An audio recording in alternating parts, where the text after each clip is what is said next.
Welcome back, everybody. Once again, hello. I'm Jason. This is Pig's Eye Pottery. I am sanding wood-fired work today. Yeah,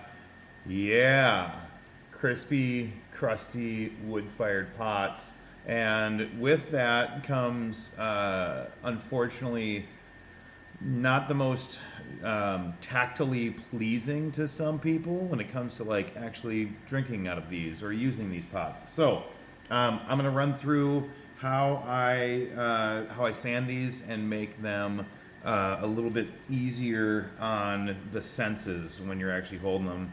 I know some people do like kind of the crispiness and crustiness of them, but obviously when you're drinking from these things, you don't want to. For instance, let's find one that's gnarly. You don't want to encounter, I don't know if you can see that crispiness right there. Or at least I don't, and so that's why I'm going to sand them. This one had, and I just did this one had almost the exact same situation as this. And here's how I rectified that. I hope that's the right word. There you go, vocabulary. This wonderful product, and they don't endorse me, no one does, well, yeah, whatever. Anyways, this stuff, it is a compound for, I'm reading the back by the way, grinding automotive valves. It works awesome on pots. I also have a sanding block. This one in particular, I don't know what the grit is on this one. It wore off. But anyways, it's from Diamond Core Tools, I believe. Diamond Core Tools, if you see this, hint, hint. Yeah, basically what I do is, oh, and a Giffen grip. This will save you tons of time. What I'm gonna do with this crispy one, and this will be a super quick video. So I already did the bottoms. I've already sanded, you know what, let's find a particularly crusty one. By the way, check these out. So those Unomis that I threw a few videos ago, they went into a wood kiln. Unfortunately, for all of you that have been asking about filming some of the wood kiln firings, I am typically, if you can't already tell by watching a few of my videos, I am typically the goofball that gets put on the midnight to 6 a.m. shifts. Yeah, so it wasn't great for documenting, unfortunately, and I was extremely sleep deprived. But I'll be building a kiln out here someday, and we'll get that going. So anyways, okay, sanded the bottoms. I'm gonna flip them upside down, or flip them right side up, get them in my Giffen grip, center them, get it nice and snug, and then there is a,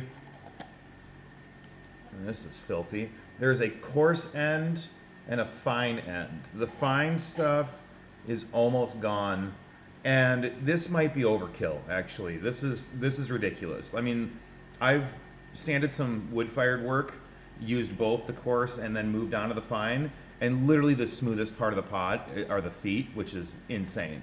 Which, yeah, the coarse end, I mean, it's probably way finer than a lot of sanding blocks are for every other application anyway.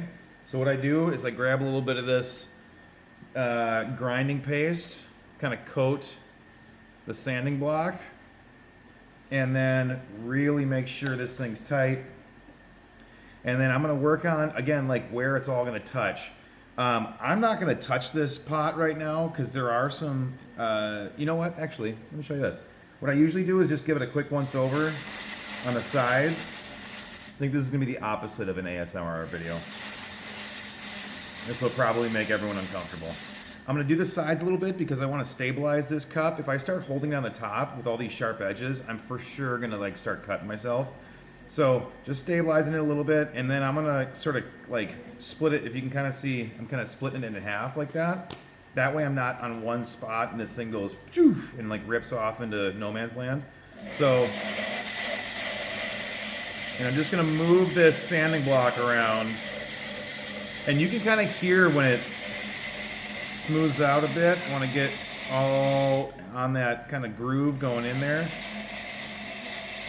I'm just going to floor it. You can kind of see it going out of control a little bit, so then go ahead and half it. Roll over that rim a little bit. And there we go. This thing is now extremely filthy and covered in grinding paste. The next phase, after I get through sanding all of this work that you can see back there, I'm going to be washing these, letting them dry, pricing them.